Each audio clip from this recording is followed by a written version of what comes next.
శతమానం భవతేన మధ్యన సినిమా వచ్చింది. అది చూస్తున్నప్పుడు కళ్ళెమ్మ నీళ్ళు వచ్చాయి.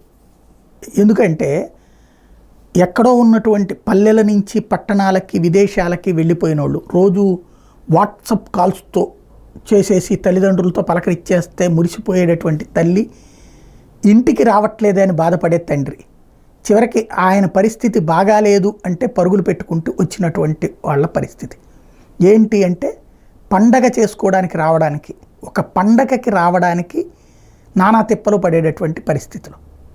అంటే ఎక్కడెక్కడో ఉన్నోళ్ళు రావాలి అని కోరుకుంటాం, కానీ అక్కడ ఉండేటువంటి అవసరాలు, కష్టాలు, నష్టాలు, ఆర్థిక ఇబ్బందులు ఇవన్నీ లెక్కలేసుకుంటారు వచ్చేది. బట్ ఇప్పుడు మళ్ళీ ఏ పండగ లేకుండా, దసరా, సంక్రాంతి, ఉగాది ఇవన్నీ కాకుండా ప్రత్యేకించి ఓట్ల పండగ కోసం బారులు తీరి వచ్చినటువంటి జనాలు ఒక ఎత్తు, ప్రతి పల్లె కళకళలాడుతుంది, ఇళ్ళు నిండిని. అందులో 3 రోజులు సెలవులు వచ్చేటప్పటికి శని, ఆది, సోమ ఇళ్ళకు వచ్చేశారు.